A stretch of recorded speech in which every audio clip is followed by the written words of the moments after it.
Olá, boa noite, bem-vindo a mais um resumo do dia da Causa Operária TV. Estamos aí nesse sábado, 9 de outubro de 2021, destacando que a pandemia não acabou. O país atingiu a marca de 600 mil mortos da Covid-19. A gente vai falar sobre isso daqui a pouquinho. Antes, pedir para você curtir e compartilhar o nosso programa aqui nas suas redes sociais, se inscrever no nosso canal se você ainda não é inscrito e tornar-se membro junto conosco aqui na Causa Operária TV. Você pode colaborar com diversos valores, uma contribuição regular, mensal, que ajuda muito a impulsionar uma TV revolucionária, a Causa Operária TV. Bem, na pauta dos acontecimentos do dia, eu vou discutir hoje aqui com o companheiro Francisco Muniz as principais notícias nacionais e internacionais. Vamos começar aqui com uma nota publicada no G1 de ontem para hoje. A ministra da Mulher, da Família e dos Direitos Humanos, a ministra da Tradição, da Família e da Propriedade, a Damares Alves,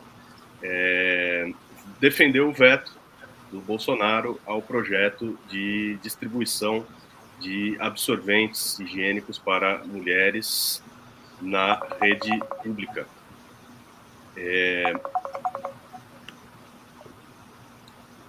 Juntamente com isso, né, a ministra afirmou num evento que a aprovação foi um erro técnico, né, e o governo federal terá um programa para atender as mulheres depois da pandemia, né, um caso em que, com a crescente pobreza, com a crescente miséria no país, né, famílias inteiras, uma parcela crescente da população sem dinheiro para sequer comprar comida.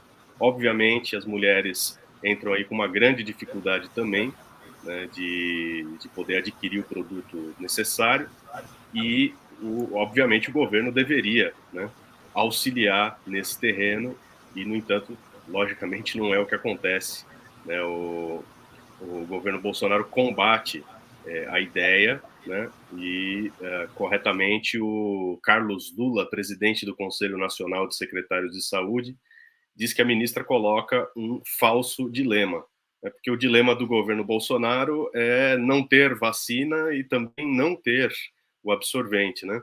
Estamos aí com o companheiro Francisco Muniz. O que você acha dessa, Francisco? Boa noite, Rafael, boa noite a todos que nos acompanham aí. É um negócio um pouco engraçado. Eu já destaco aí a afirmação de que vai ajudar as mulheres depois da pandemia, né? Ou seja, depois que já tiver um milhão de mortos aí, né? Não sei quantos mil mortos e tudo mais, a gente vai ver se vai ajudar alguém e tudo mais, ainda mais considerando que teve uma afirmação, foi nessa semana que a própria Organização Mundial da Saúde afirmou que deve vir mais outras pandemias pela frente, a situação não é tão simples assim, né, de que vai acabar aqui a questão do Covid-19, depois vai voltar tudo ao normal do dia para a noite, então já mostra aí que já é uma afirmação esquisita só a partir disso daí, né? E também o que tem a ver, né? Você dar a vacina e dar o absorvente são duas coisas completamente diferentes, né? Tem que considerar também que deve ser super caro também se produzir um absorvente, que é um pedacinho de papel, um negócio, é uma coisa totalmente absurda isso daí, né? Essa colocação.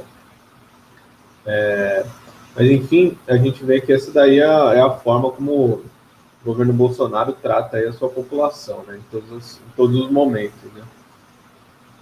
Ainda nesse sentido, se puder seguir em frente aqui na pauta, né, a gente tem a aprovação por parte do Congresso de um corte de um projeto que vai retirar 600 milhões de reais de recursos previstos para o Ministério da Ciência, né, de Ciência, Tecnologia e Inovações, e vai destinar o montante para uso em outras áreas não especificadas. Logicamente, a gente imagina para onde vão, né? Para o bolso dos banqueiros aí que estão passando tanta necessidade aí nesse momento da pandemia, né?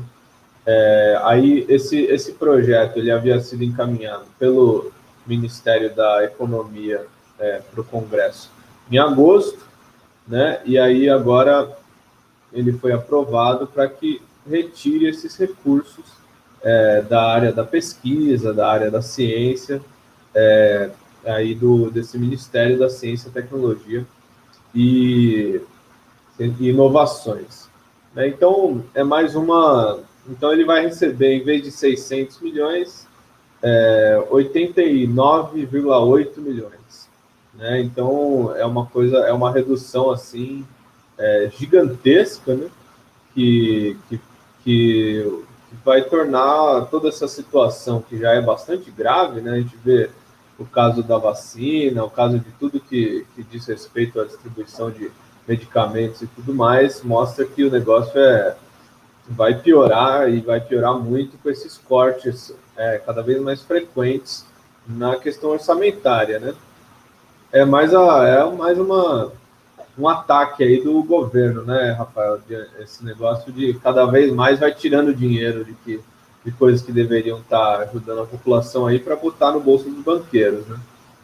Não, você vê que é um ataque a um setor de pesquisa, né, de pesquisa científica, que numa época como a que a gente está vivendo aqui é absolutamente indispensável para o governo. Não há, sem pestanejar, você corta 99% da verba, né, destinada aos projetos de ciência e tecnologia. A produção de remédios, de radiofármacos, né, ligados aí à radioterapia, também receberia aí um reforço de quase 35 milhões, 34,5 milhões, né? E aí teve também afetado aí pelo corte. Tinha mais um destaque desse ponto. Sim, o repasse, né? Para onde estão sendo enviados os recursos, né? Os banqueiros, eles ganham pelas diversas portas de saída de recursos do Estado. Cada ministério, cada ministro, né, tem acesso aí a fechadura de uma das vias por onde o dinheiro engrossa os cofres dos banqueiros, né? Você tem aí 58 milhões para o Ministério da Agricultura, 28 milhões para o Ministério da Cidadania. Um projeto, então, para, né, facilitar a vida para o agronegócio. Tá bem.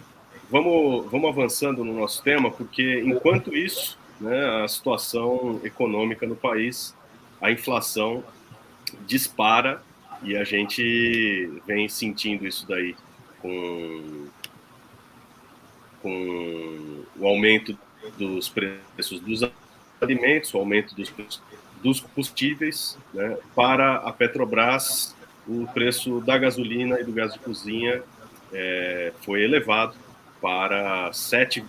foi elevado em 7,2%, né? Um novo aumento, levando aí juntamente, né, arrastando junto os preços da gasolina e do gás de cozinha com o preço do óleo diesel, que tinha sido reajustado já na semana passada, mas se mantém, no entanto, nesse momento. Então, para a estatal, veja só que maravilha. O litro da gasolina, que seria vendido direto da refinaria, seria de R$ 2,78 para R$ 2,98. Um reajuste aí da média de 20%. Um aumento aí que seria o primeiro mais ou menos em 2 meses, né? O último aumento teria acontecido dois meses atrás, 58 dias atrás, segundo a nota da Petrobras, né? O quilo do gás de cozinha estaria passando de 3,60 para 3,86, 26 centavos de aumento, né? Então, um botijão sai da refinaria por R$ 50,15. Mas daí você tem um governo como o do Bolsonaro, né, que mesmo tendo esses preços aqui de produção, né, na ponta, em um extremo da produção, na refinaria, faz com que os valores mais que dobrem, né, ao chegar na bomba de combustível, ao chegar na distribuidora de botijão de gás, né. E o Bolsonaro, né, recentemente disse aí, falando, né, em crise de desabastecimento, falou que não vai congelar os preços, né, que vai, apesar de estar dobrando, né, os valores saídos da refinaria, diz que não pode fazer nada, tem que deixar rolar, né, uma subida de preços aqui que, no caso da gasolina, saltou, né, de R$ 4,34 no final de 2018, ou seja, logo depois das eleições, dezembro de 2018, para R$ 6,12, né, segundo os índices oficiais. Mas a gente sabe que tem gente pagando R$ 7,00 no litro da gasolina, dependendo da situação do lugar que você está no país, né, da região que você está no país. Um aumento aí de mais de 50% nos combustíveis em 2 anos, né? Agora, o que o Bolsonaro quis dizer? Alguém aventou a possibilidade de tentar garantir um preço normal? Por que ele declarou isso daí, Chico? O Bolsonaro, ele estava num evento, né, em Campinas, na primeira feira brasileira de Nióbio, e ele afirmou, a frase dele é a seguinte, né, ele falou: reclamam no Brasil sobre o aumento do preço de mantimentos, combustível. Ele fala: ninguém faz isso porque quer, ninguém aumenta o preço porque quer. Eu não tenho poder sobre a Petrobras, eu não vou na canetada congelar o preço do combustível, muitos querem. Nós já tivemos uma experiência de congelamento no passado, né? Então, ele afirma aí isso daí, que ninguém aumenta o preço de nada porque quer. No entanto, obviamente, deveria se explicar aí, porque o aumento é gritante, né? E é, obviamente, consequência de uma política, né? Não é simplesmente algo que acontece porque acontece naturalmente, não é a natureza que fez o preço das coisas aumentarem da forma como aumentou, né? Você destacou, realmente tem gente pagando R$ 7,00, R$ 8,00 até em alguns lugares no litro de gasolina. É uma situação bastante complicada, né? Nesse mesmo evento, ele mencionou que pode haver um desabastecimento do país em breve por falta de fertilizantes, que é algo que ele já tinha dito anteriormente, né, num evento aí no Palácio do Planalto. E aconteceu um negócio meio escatológico, meio engraçado, né, que duas mulheres se manifestaram aí, eram manifestantes, né, que estavam no evento, começaram a criticar ele, falaram da questão do veto à distribuição de absorventes e outras coisas, gritaram fora Bolsonaro, né? Aí o público vaiou, né? Colocou segurança, colocaram ela para fora, e ele, ironizando a cena, falou assim: não, eu saio daqui imediatamente se essas mulheres souberem me dizer quanto é 7 vezes 8, quanto é a raiz quadrada de 4, ou seja, uma avacalhação total, né? Negócio muito louco. Mas é isso, o Bolsonaro debocha aí, né, da população, debocha aí nessa situação e debocha da população de um modo geral, né, dizendo que não vai fazer nada a respeito do reajuste dos preços, não vai fazer nada a respeito dessa situação de crise, né, em que está colocado aí todo o país. A gente ainda tem não só a questão do combustível, né, tem a questão dos alimentos também, e é uma coisa assim que fica claro que não vai ser feito nada a respeito, a coisa vai continuar no que depender aí do governo Bolsonaro, né? Ainda tem, seguindo em frente, né, Rafael, se você quiser comentar, algumas outras coisas. Só queria fazer um comentário sobre esse problema Sim. do petróleo, que é Uhum. um problema-chave, é um problema estratégico para o país, né? E o comunicado da Petrobras diz que, né, o reajuste ele reflete parte da elevação dos patamares internacionais de preço do petróleo, impactados pela oferta limitada frente ao crescimento da demanda mundial e da taxa de câmbio, dado o fortalecimento do dólar em âmbito global. Traduzindo, né, a estatal, a empresa que tem o controle do Estado, sob um governo entreguista, pró-imperialista, um governo totalmente capacho do imperialismo, ela segue né, o mercado mundial, mesmo que a estatal, a Petrobras, tenha, né, condições de manter o país autossuficiente em combustíveis, né, em fontes primárias de energia e também no material refinado. Quer dizer, aumentamos porque as petroleiras internacionais querem, né? Aumentamos porque o dólar, né, o produto da especulação do mercado mundial, inclusive de interesse de todo um setor, né, do agronegócio brasileiro na exportação, o dólar está alto, então vamos aumentar, né, e a população que paga o preço, com desemprego, com fome e agora com mais um salto, né, na escala dos preços dos combustíveis. Né? Tinha Em mais outras sobre palavras, isso. estamos pagando em dólar, né? A gasolina, o brasileiro que recebe em real paga a gasolina em dólar. Né? Exatamente. Bom, junto com isso daí, a gente tem o preço dos alimentos, né? A gente destacou aqui o aumento de 7,2% nos preços do gás de cozinha e da gasolina, e, né, obviamente, tudo está interligado nesse caso, né? O aumento de um acaba impulsionando o aumento geral de preços, né? Segundo uma matéria publicada aqui, um balanço publicado no G1 da Globo, na lista dos maiores dos produtos, das maiores altas, estão na lista das maiores altas produtos que pesam nas contas: gasolina, com alta de quase 40% acumulada, o gás de cozinha, com 35% mais caro, e as carnes em geral, que subiram até 37%. Esse é o destaque do levantamento do IPCA, né? O novo índice, o índice de preços ao consumidor amplo, a nova alta, indicada pelo IBGE, acumulando 10,25% em um ano, né? Inflação oficial de um ano para cá. Mas esse índice de 10,25% é composto, né, de aumentos como esses, de 37%, né, da carne, 40% da gasolina, né, índices que estão levando a fome, né, e as dificuldades crescentes no país a um estado de calamidade. Né? Na lista dos 50 itens que mais subiram em um ano até setembro, temos todos, obviamente, são itens de consumo elementar, né? Que formam aí os 10,25% oficiais do IPCA.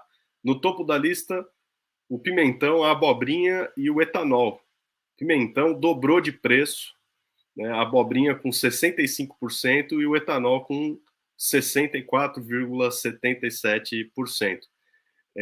Junto com essa lista, misturado na lista, como a gente pôde ver, você tem legumes, vegetais, passagem aérea, né?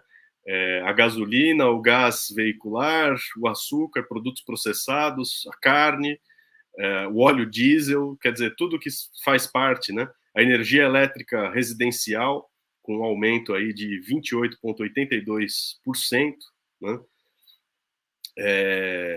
Colchão, aluguel de veículos. O item dessa lista dos 50 itens que tiveram a maior subida, o último da lista é a banana, que custa aí 22,36% mais caro, junto com a mudança, né, o custo para você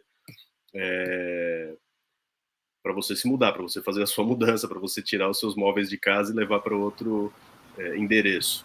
Nesse quadro de aumento geral de preços, o governo fala o Bolsonaro, né, fala assim, não vamos fazer nada para conter isso daqui, não podemos intervir, não podemos tabelar os preços. Agora, não é uma solução que se possa descartar com tanta leviandade, né? Porque num quadro como esse daqui, se o governo não fixasse, se o governo não fixar, né, um preço adequado para os combustíveis, né, os combustíveis vão arrastar todo o resto para cima, porque tem toda a cadeia de distribuição, de produção, né? e o preço dos combustíveis impacta o preço do produto final, do item que vai para a mesa do consumidor, para a mesa do trabalhador, né? Num quadro como esse, que perspectivas sombrias se colocam sobre a gente, Francisco? Interessante, né? Esse negócio que você falou do combustível, até a questão da mudança vai nesse meio aí também, né? A pessoa se muda de caminhão e tudo mais, gasta gasolina, gasta combustível, né? Essa lista, né, dos 50 maiores, né, dos produtos, dos 50 que mais subiram aí, os 50 itens que mais subiram, não tem nada abaixo de 20%, né? É interessante, é uma alta muito grande de preços, né? Então a perspectiva é essa daí que a gente está vendo agora. Os efeitos eles são muito, muito evidentes, né? Essa semana aí, nas últimas semanas, a gente tem visto diversas notícias de gente desesperada aí, né? Para comer, né? Pessoa brigando aí para pegar um pedaço de osso no lixo, coisas assim, bastante incômodas e desagradáveis de se ver, né? E não só isso, a crise levando, inclusive, o dono do açougue a tentar lucrar, né? Vendendo osso aí a R$ 4 o quilo, né? Vendendo resto de peixe, né? Carcaça de peixe por um preço assim também, uma coisa assim. A gente vê outras pesquisas também, né? Essa semana, por exemplo, o consumo do pé de galinha subiu, né? Então, a situação, isso daqui não é simplesmente um número numa tabela, né? As pessoas estão entrando num desespero aí por conta da fome, porque está muito caro comer, né? Se alimentar está muito caro. A gente viu também uma notícia recente nesse sentido de uma mãe aí que foi presa, foi para a cadeia porque roubou 2 pacotes de miojo e um tangue, né? Um suco tangue em pozinho para os filhos dela, e aí ela foi presa, está na cadeia aí agora por conta disso, e isso daí está ficando cada vez mais comum, né? A população está entrando em desespero diante da situação de fome que se coloca, e é importante, então, ver que se o Bolsonaro não vai fazer nada, isso tende a piorar, porque não há nenhum indício, não há nenhuma possibilidade de que isso tenha qualquer melhora, né? Nesse sentido, a gente tem aí um cálculo da Fundação Getúlio Vargas com relação à economia brasileira, de que ela só retomaria a uma tendência pré-pandemia, que já não era muito boa, né? É importante destacar isso daí, né? Antes da pandemia já estava em crise a economia no Brasil, né? Essa questão, por exemplo, da própria alta de combustível também não é de hoje, né? Antes da pandemia isso já estava colocado, né? Então essa economia ela só retomaria uma tendência pré-pandemia a partir de 2025, segundo um cálculo, né, que é um cálculo bastante abstrato, se você for ver, né, da Fundação Getúlio Vargas, né? Inclusive está dito aqui na matéria da Folha de São Paulo que isso daí seria em um cenário otimista, né? Em um cenário otimista, a economia brasileira se recuperaria no final de 2025. Né? Então, e para que isso ocorresse, inclusive, né, o país precisaria dobrar a taxa de crescimento a partir de 2023. 2022 não está nem colocado, porque a possibilidade disso acontecer é nula, né? Já não se coloca que vai haver um cenário muito melhor em 2022. Né? Ainda se coloca uma esperança de que a coisa melhore em 2023, mas nada indica que isso vai acontecer. Né? É simplesmente uma especulação. Né? Então, o que está colocado é isso, que o último que de acordo com esses cálculos realizados pelo boletim macro da Fundação Getúlio Vargas, o último trimestre de 2025 é o que poderia ter aí uma volta da economia a um patamar semelhante ao que estava antes da pandemia, né? Que, reitero aqui novamente, não era um patamar muito bom, já era um patamar bem ruim, né? O que ele diz, em compensação, que os países, no âmbito mundial, né, as economias dos países do grupo chamado de G20, que são os 20 principais países aí do mundo, alcançariam um patamar dessa tendência pré-pandemia já no último trimestre de 2022. Né? No entanto, para os outros países, essa perspectiva estaria bem mais para frente. Né? Atualmente, né, o cálculo do PIB aqui do Brasil está no mesmo nível do final de 2019, mas 2% abaixo dessa tendência que eles chamam aí da pré-pandemia, né? E a coisa tende ainda a piorar até 2022, segundo a previsão dos economistas, né? Então, a situação é que ele ainda considera que a continuidade do crescimento seria de menos de 1% por trimestre, 0,45%, e que a situação só melhoraria, então, se a partir de 2023 a gente acelerasse aí o crescimento para 0,7% em média, e assim acelerasse mais para até 2025 a coisa poder voltar aos níveis pré-pandemia. Como foi dito, voltar aos níveis pré-pandemia. Mas é uma coisa assim... pode falar. Não, o país teria que correr atrás e crescer mais do que a inflação, né? Exato. Por ano, por mês, né? Uma coisa que é assim, quando os porcos voarem, né? Porque o economista da Fundação Getúlio Vargas diz que é otimista, mas não é impossível. Só que com o desemprego ultrapassando, né? Os índices oficiais de desemprego ultrapassando e muito, né? Mais do que dobrando no período de 6 anos, chegando aí com a taxa oficial de 12,71%, que é aquela taxa que considera que se a pessoa ganhou aí um trocado carregando um fardo de qualquer coisa por aí, ele está empregado e não, né, não taxa conta. Otimista também, né? É uma taxa otimista também, né? Num quadro como esse daqui, o economista fala o seguinte, o representante da Getúlio Vargas, que não é impossível, mas o cenário teria que ser outro, teria que ter um novo governo, né? O câmbio se valorizar, haver um novo otimismo, né? Uma nova mudança de perspectiva, né? Que para o mercado financeiro qual seria? Né? Quem que seria o governo capaz de salvar, né, a economia segundo as promessas aqui do mercado financeiro? O governo da terceira via, né? Obviamente. Só alguém de confiança para fazer isso daí voltar aos trilhos, segundo, né, os banqueiros. Né? Mas também é uma colocação assim muito abstrata, né? Você vê esse negócio de 2025, na verdade só indica o quão ruim está o negócio. Né?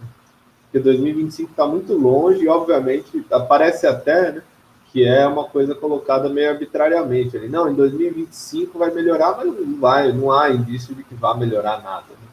Então é uma colocação bastante abstrata e até otimista demais. Né? O que eles disfarçam com o número é que na projeção que eles fazem, né, com relação usando o PIB como um indicativo, em que o PIB em 2014 estaria em relação a 1995, né, usando o índice que eles deram, se o PIB de 1995 era 100, em 2014 estaria em 177. Né? O que eles não conseguem disfarçar é que desde o golpe de 2016 e agora com a pandemia, para retomar o padrão de 2014, né, que em 2025 seriam 10 anos antes, né, você teria que fazer o esforço de recuperar não só o da pandemia, mas tudo aquilo que o país perdeu no processo de golpe de Estado. Né? E que já não era nenhuma perspectiva, né, de grande alento nesse último período aqui antes da pandemia. A economia não é que vinha assim, né, com toda a força e crescendo. Né? Pelo contrário, os índices de desemprego, os índices econômicos principais, eles já estavam dando maus sinais antes da pandemia estourar. Né? Então, inclusive, a próprio patamar que eles colocam, né, níveis pré-pandemia, já é um patamar já ruim, né? Não coloca nível pré-golpe de Estado, lógico que também não vão usar essa terminologia, né? Mas eles colocam um patamar que a economia já estava indo mal, já estava numa decadência total, né? É isso aí. Vamos para outra pauta, vamos para frente, porque relativamente à economia, temos aí o pedido de investigação contra Paulo Guedes, ministro da Economia, arquivado pelo Supremo Tribunal Federal. E com isso, as esperanças, né, de todo um setor da burguesia e da esquerda pequeno-burguesa, da esquerda burguesa e parlamentar, vão também para o vinagre, porque todo mundo está apostando que as denúncias de corrupção, né, causariam aí um abalo no governo e possivelmente a derrubada do Paulo Guedes, né? Há quem se contentasse, né, no meio dessa crise aqui, com que o governo perdesse um ministro, seu homem forte. Mas é evidente, né, do ponto de vista da luta política nacional, da crise política nacional, trocar um ministro não vai mudar as características fundamentais do governo, né? Dificulta a vida do governo, mas não implica, né, necessariamente numa quebra, numa derrota do governo. E agora, né, com o arquivamento do pedido pelo ministro Dias Toffoli,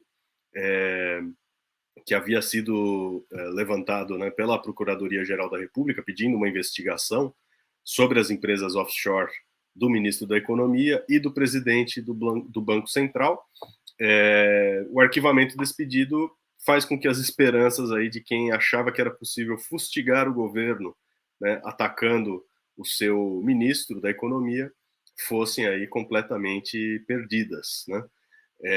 Os pedidos tinham sido feitos pelo senador Randolph Rodrigues, da Rede, do Amapá, e pela Associação Brasileira de Economistas pela Democracia, entre outras entidades, né?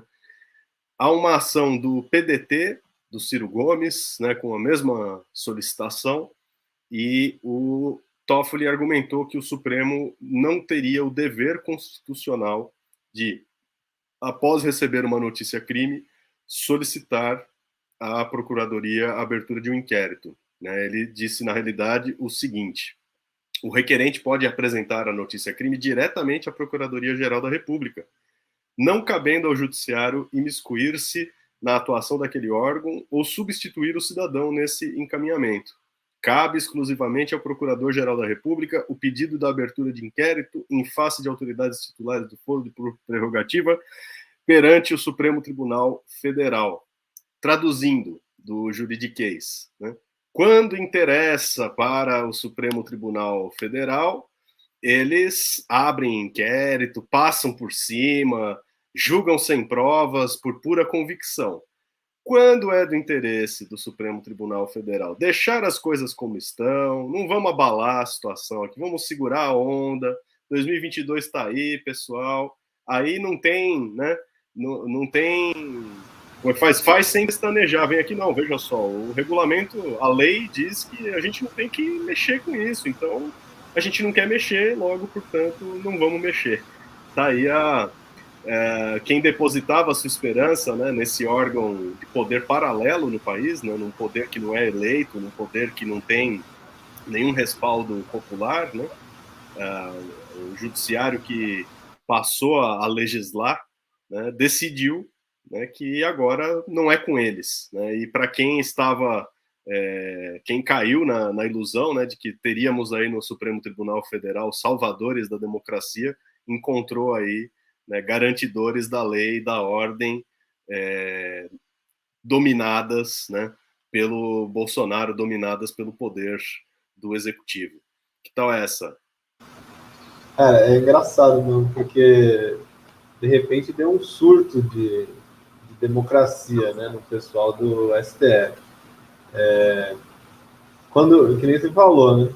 Como não interessa, então a gente não vai investigar, não vai, nem deveria, né? Não cabe a nós fazer isso daí. Claro que contra o Lula cabe a eles fazer tudo do pior, né? Até inclusive alterar a Constituição para manter, para botar ele na cadeia, né? Cabe até isso daí, mas diante aqui do Paulo Guedes, então não cabe, não é função do judiciário, não é isso, não é aquilo, né? E é lógico, né? Esse tipo de, de conduta, de investigação luta contra a corrupção, né? Que nem o pessoal fala, é algo que sempre está ligado diretamente aos interesses da burguesia, né? Inclusive é a campanha da burguesia e é sempre e se o negócio não está de acordo com o que quer a burguesia, não vai andar para frente, não vai ser levado adiante, né? A luta contra a corrupção é um pretexto sempre que a burguesia usa para tirar do caminho as pessoas que não estão fazendo o que eles querem, né? E não é o caso, obviamente, do Paulo Guedes, né? A gente sabe que o Paulo Guedes é uma figura até certo ponto de confiança da burguesia, né? Claro que isso pode ter se abalado um pouquinho, não se sabe direito, né? Rolou muita campanha contra ele nesse momento aí, por conta desse negócio do Pandora Papers, mas a gente está vendo que no fim das contas não é o que o pessoal estava pensando que era, né? É uma coisa, era só simplesmente uma parte aí, um setor que no fim era um setor minoritário, né? É bom você ter lembrado, né? Para a burguesia, e obviamente o Supremo Tribunal Federal, né, é um dos instrumentos da burguesia, para a burguesia, mexer com o Paulo Guedes seria assim, mexer com o que há de melhor no governo, de menos pior, pelo menos, né?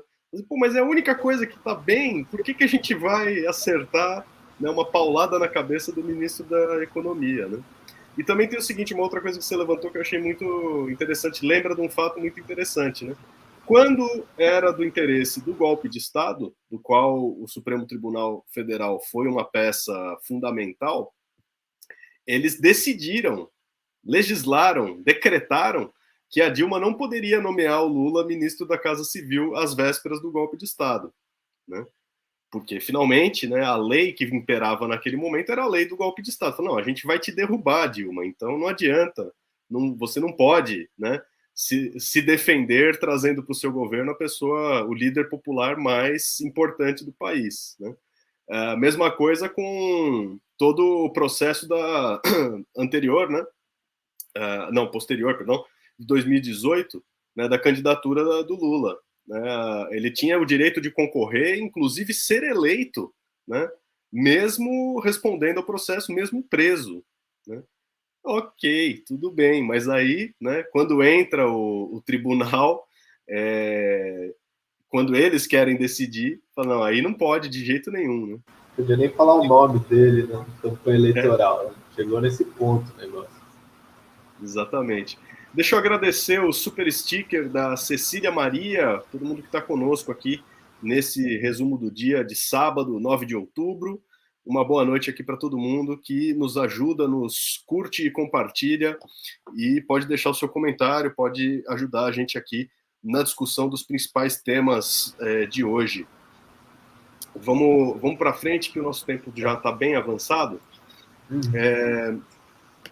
Chamar mais uma pauta da situação política e a gente fala na sequência do tema de destaque do programa, que obviamente a pandemia não acabou. Mas antes de falar da pandemia que não acabou, vamos falar na manobra, né, da esquerda que quer decretar pela força, né, pela chantagem, pela truculência política, decretar que o PT acabou, né?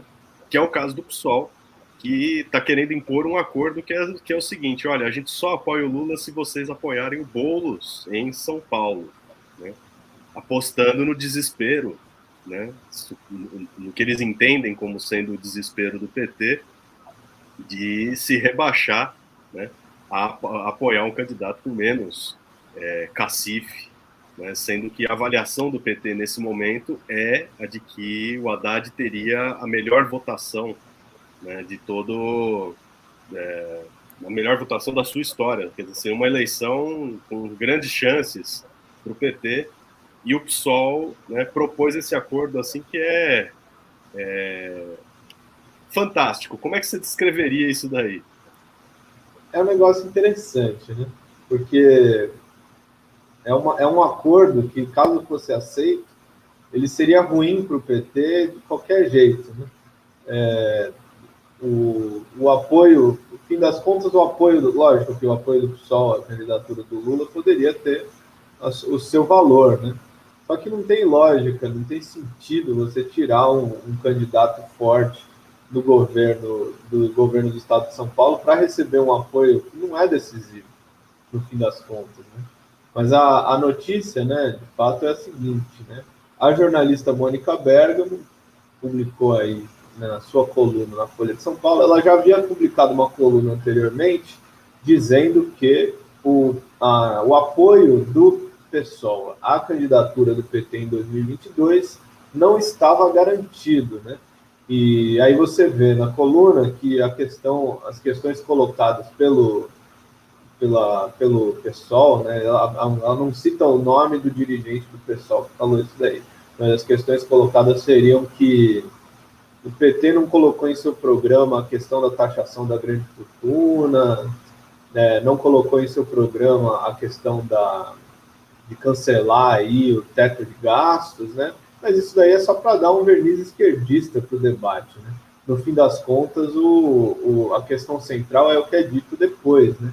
Que eles só estaria garantido isso daí caso o PT apoiasse também o Boulos para o governo do estado de São Paulo, né? Mas é como foi colocado, é um acordo estranho, porque o Boulos, na verdade, não tem a mínima chance de ganhar, mesmo com o apoio do PT para o governo do estado de São Paulo. Assim, pode até ser, né? Mas é difícil, né? Não tem, é um candidato que nunca ganhou nada, é um candidato que finalmente não tem nenhuma popularidade, né? E, na verdade, a política do PSOL se revela aí, nesse sentido, uma sabotagem aí, logicamente, da candidatura do Lula e de quebra também uma tentativa de sabotar a candidatura do Haddad ao governo do estado aqui em São Paulo, né? Então a gente vê que primeiro que há todo um movimento, né, em vários setores da esquerda pequeno burguesa de criticar, de procurar atacar o Lula, né? A gente viu aí depois do que aconteceu no ato aí que alguns militantes do PT, enfim, teve toda a vaia ao Ciro Gomes, né? Teve todo aquele entrevero. Aí os setores aí da esquerda pequeno burguesa que estão a reboque do PDT já falaram que não, que o Lula faz reunião com o Renan Calheiros, fizeram uma manifestação fake ali em frente a um lugar em que o Lula estava fazendo reunião com não sei quem da direita, para dizer que esse pessoal que deu o golpe de Estado, o Lula se alia com os golpistas, né? Então isso é um ângulo. Eles estão procurando atacar o Lula.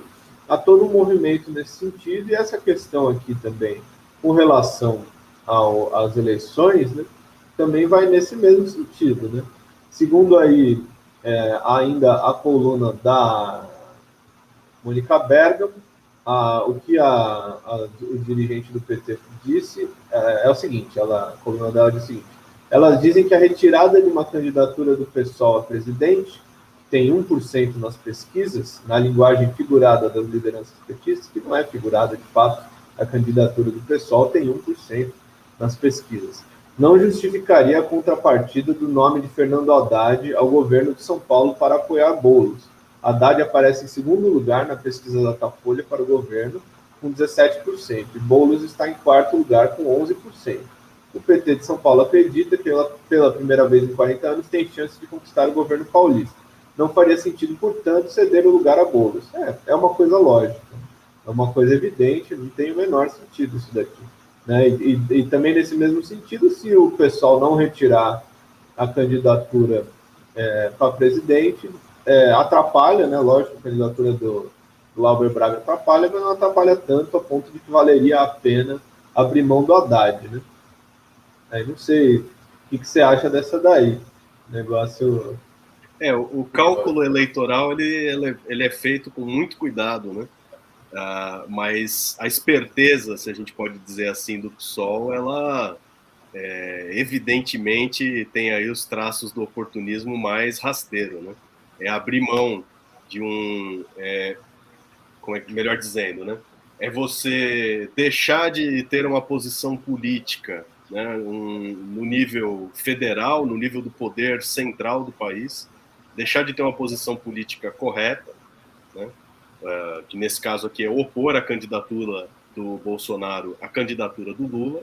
Né, então o PSOL estaria dizendo o seguinte: não, a gente não liga para esse negócio de lutar contra o Bolsonaro, né? Só se vocês apoiarem o Boulos, aí a gente liga, né? Se não, para nós não é, para nós aparecer lá e ter 1% de intenção de voto, é tão importante quanto derrotar o Bolsonaro. Não tem, né? Não tem nenhum conteúdo, não tem nenhum manifesto, não tem nenhuma política, nenhuma declaração política, nenhum sentido político, né, na luta nacional que existe nesse momento, a candidatura presidencial. A menos que o PT concorde em transferir os seus votos para o Boulos em São Paulo. Aí a gente luta contra o Bolsonaro, aí tem que ter uma frente de esquerda mesmo, né? Aí é preciso enfrentar com unidade, com luta, etc. e tal. É um negócio assim vergonhoso, né? E os dados da pesquisa do Datafolha, em que pese que as pesquisas muitas vezes apenas refletem a opinião dos donos dos jornais, se confirmado, né, é evidente que o maior prejudicado aqui seria o próprio PT ao transferir os seus votos para o Boulos, porque muita coisa vai ficar na metade do caminho, né? A base eleitoral do Boulos não é a base eleitoral do PT, né? E você tem aí um momento em que essa transferência de votos pode comprometer seriamente, né, a campanha na luta contra o Bolsonaro, na luta, né, por um governo do Lula, por uma oposição da polarização política. Né? Falou assim, não, vamos colocar na terceira via de esquerda, né? Vamos depositar as nossas fichas na terceira via, na via 3,5, né, da esquerda. É uma coisa assim, sem igual, né? Bom, para a gente encerrar o nosso programa, que já estamos aqui chegando no nosso limite, vamos falar das 600 mil mortes por Covid. Né? Um destaque aqui para a nota a que o país chegou hoje, né? Passando a marca dos 600 mil mortos, no momento em que a pandemia dá-se, né, por vencida na imprensa capitalista, mas você ainda tem um número mínimo de mortes por dia, uma média diária de mortes, que é superior ao que se viu, né, até agora, comparado ao melhor momento, melhor dizendo. O melhor momento de 2021 é muito pior, é 4 vezes pior do que o melhor momento de 2020. Né? Lembrar também que em abril desse ano a gente bateu o recorde com 4 mil mortes em um único dia, né? E a média se manteve alta. A pandemia, que misteriosamente refluiu na época eleitoral do ano passado, teria encontrado no início da vacinação uma barreira intransponível e estaria sendo vencida. No entanto, né, a pandemia não está vencida e a política dos governos com relação à vacina, com relação a toda a assistência que deveria ter sido prestada à população, ela está se apoiando, né, nos índices oficiais para deixar que nesse período que ainda está se desenvolvendo de pandemia, não se despenda aí um único centavo a mais do que estava planejado, né? Ou seja, não gastar nada com ninguém que está passando fome, com ninguém que está desempregado, e vão manter essa questão da vacina aí no mínimo do mínimo necessário, né? Mais sobre isso. Não, ainda é engraçado que lembrou a questão do absorvente também, né? Também não gastar nada com absorvente. E o interessante, né, é que mesmo nesse cenário, o Brasil ainda tem números muito ruins do ponto de vista global, né? Ele ainda é o terceiro país do mundo com a maior média diária de novas mortes, está atrás apenas dos Estados Unidos e da Rússia. E em 2021 foi o país que mais registrou mortes pela Covid-19 no mundo inteiro. Né? Só em 2021 foram 405 mil mortes. né? Ou seja, dobrou aí, né, o número de mortes que teve em 2020, né, o dobro do que teve em 2020, né? A marca de 500 mil mortes pela Covid-19 se deu, acho que em junho, se não me engano, né? Mas é interessante que, apesar de ter saído dos noticiários, né, a questão da pandemia e tudo mais, ela continua aí, continua matando muita gente, né? A gente teve aí ontem a morte de uma figura conhecida, que é o cartunista de Minas Gerais, agora esqueci o nome dele, mas ele morreu de Covid-19 estando vacinado com as 2 doses da vacina. Não fala ali qual foi a vacina que ele tomou, depois daqui a pouco eu lembro o nome do cartunista, né? Um cartunista conhecido, famoso e tudo mais. Isso porque é um cara famoso, né? Que a gente conhece e que tem destaque aí nas notícias, mas imagina aí no resto do Brasil quantas pessoas ainda não seguem morrendo e sendo vitimadas aí pela doença, pela Covid-19. Né? Então, a situação não está sob controle, inclusive existe a questão da vacina, né? A questão da vacina ainda não está resolvida. A gente sabe que relatos de pessoas, por exemplo, as pessoas do sistema de saúde, as enfermeiras, já estão tomando uma 3ª dose da vacina, que eles estão chamando de dose de reforço, né? Mas já tá tendo que dar essa 3ª dose, porque, obviamente, é evidente que em outros países também já se tomou a 3ª dose e tal. É evidente que a coisa não está resolvida, apenas com a vacinação que foi feita antes. Então, tudo bem que diminuiu, tudo bem que não está tão catastrófico quanto estava antes, mas o número ainda é alto. Né? Você ter aí 400, 500 pessoas morrendo por dia, não são 4 mil, não são 3 mil, mas ainda é um número alto, ainda mostra que a coisa não está sob controle. Né? É isso aí. O cartunista que morreu de Covid é o Nani, que tinha aí os seus cartoons publicados em alguns dos jornais de grande circulação e foi um colaborador do Chico Anísio, dos roteiristas aí dos seus programas de TV. Bem, o nosso resumo do dia vai ficando por aqui. A gente se despede pedindo uma vez mais para você curtir e compartilhar os nossos links nas suas redes sociais, se inscrever no nosso canal e ficar ligado conosco aqui, tornando-se membro da Causa Operária TV, dando o seu apoio. O companheiro Reflexão Sempre pergunta aqui do link das entrevistas do Rui nessa semana, do 247, né? Só achei a do 247, a do 202 filmes, você encontra aqui no nosso acervo, na Causa Operária TV. Elas foram reproduzidas também pela Causa Operária TV. Dá uma olhadinha lá. Agradecendo também o super sticker do Sou Eu. Muito obrigado. É isso aí. Resumo do dia de hoje vai ficando por aqui. Fique ligado na programação da Causa Operária TV. Boa noite para vocês. Boa noite, Francisco. Boa noite, Rafael.